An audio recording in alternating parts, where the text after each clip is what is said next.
তো আমি মূলত কৃমিনাশক দিয়ে থাকি বয়স ভেদে, আর সব ছাগলের জন্য কিন্তু একই ওষুধ ব্যবহার করি না। আসসালামু আলাইকুম বন্ধুরা, তো আজকে সকাল সকাল যুক্ত হয়ে গেলাম। আর আজকে আমার 5টা ছাগলের জন্য কৃমিনাশক দেওয়া হবে, মানে আমি নিজেই দিব।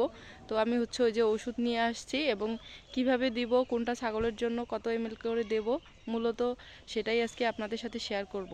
তো যেহেতু কৃমিনাশক সকাল সকাল দিতে হয়, মানে খালি পেটে একদম, এই জন্য ভিডিওটা আজকে সকালেই শুরু করলাম। তো সম্পূর্ণ ভিডিও যদি সাথেই থাকেন আপনারা কৃমিনাশক দেওয়ার নিয়মটা শিখতে পারবেন, আর আমি কিভাবে দেই সেটাও জানতে পারবেন। তো আশা করি পুরো ভিডিও জুড়ে সাথেই থাকবেন।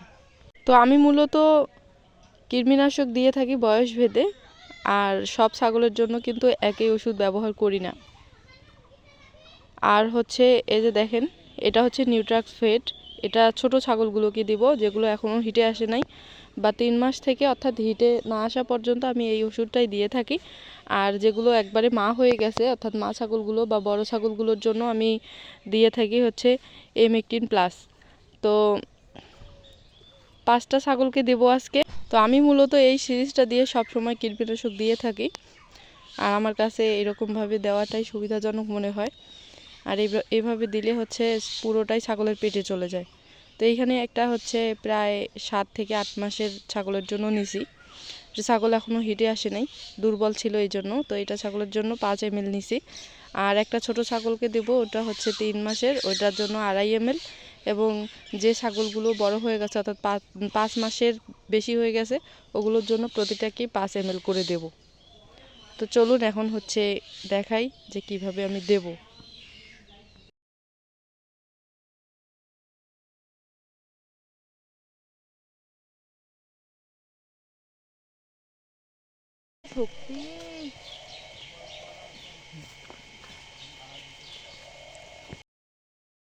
যে কোনো পশুকেই কিন্তু কৃমিনাশক খালি পেটে এবং ভোরবেলা বা সকালে খাওয়ানো উচিত, আর এটাই খাওয়ানোর সঠিক নিয়ম। আর ছাগল হোক, গরু হোক, মহিষ হোক, ভেড়া হোক, মুরগি হোক, হাঁস হোক, যেটাই হোক না কেন, সঠিক নিয়মে এবং সঠিক মাত্রা এবং সঠিক সময়ে খাওয়ানোর চেষ্টা করবেন সব সময়।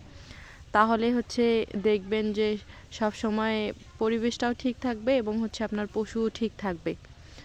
তো আমাদের ছাগলগুলোকে আমি যেগুলোকে খাওয়ানো দরকার ছিল, মানে প্রয়োজন ছিল, সেগুলোকে খাওয়াই দিলাম।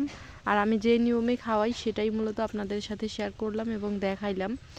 তো এখন ঘাসগুলো দিয়ে দিল, এগুলো কাঁচা ঘাস। তো কৃমিনাশক খাওয়ানো শেষ, একটু পরে হয়তো দেওয়া উচিত ছিল, কিন্তু আমাদের বাড়িতে কাজ করতেছিল, যার কারণে সবাই অনেক ব্যস্ত, এই জন্য আর কি ঘাসগুলো দিয়ে দিল। তো কোনো সমস্যা নাই, আমরা কিন্তু এইভাবেই সব সময় কাজগুলো করে থাকি।